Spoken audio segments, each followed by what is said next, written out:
kella üle ja ongi niimoodi, hakkame minema, vaatame, kuhu me umbes täpselt 2 tunni pärast kohale jõuame. Keisenjov trikitab, jätab palli Kuraksinile. Kuraksin tõstab palli karistusalasse ka sinna Remo Valdmetsa suunas, tuleb lööki ka alamaalt, aga võidelda. Paremal äärel nüüd tegutsemas ikka veel DNS. Päris hästi kombineeritakse, nüüd tuleb lööki ka. Sappenini tagant välja ja lõiks palli vahelt. Nüüd on päris hästi, astub mööda sealt Davis, tuleb lööki ka. Lobov tõuseb palliga. Väga palju ruumi on tal keskkaitsena tõusta. Valdmets nüüd alama pikendab värava ette ja ei lähe palju värava. Tuleb tõste karistusalasse ka, aga jäävad need pallid natuke madalaks. Öelda küll, et kõikide seniste Flora standardite puhul on Valdmets jäänud ja tuleb ära!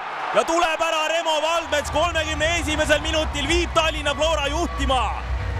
Lase mees natuke looma välja ka ja miks ta ei peaks seda tegema? Ja on põhjust, ei kusagilt tuli lõpuks see löök ja no nii juhtub, kui peale lüüa, raamidesse palli lüüa, siis pall võib ka väravas lõpetada ja no seda Valdmets tegi ja 1-0 peal.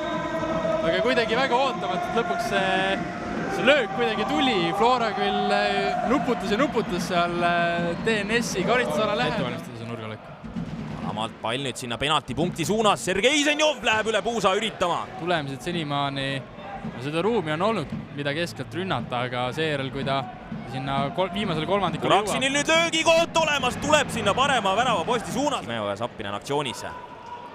Nüüd pääseb päris hästi Toni Varjund jooksu. Karistusalajoone lähistel ka. Remo Valdmets ja ei suuda mees palli võrku panna. On hea võimalus paremalt äärelt Toni Varjund. Rauno Sappinen ka karistusala suunas liikumas. Saab palli ka. Võimalus lüüa pall värava ette Remo Valdmets. Ja Valdmets ei suuda seda palli. Eila on seal vastas. Tuleb uuesti selline pehme tõste. Saadakse pea vahele ka. No nüüd on täiesti teisest lainest tulnud ja pall läib latis ära. Teeb päris hea nõksu, saab seal vastasest mööda ka. Ilja Antonov üritab kaugelt, aga Audiga ette poole. Ja ongi kõik. Tallinna Flora on selle kohtumise DNS-i vastu 1-0 võitnud.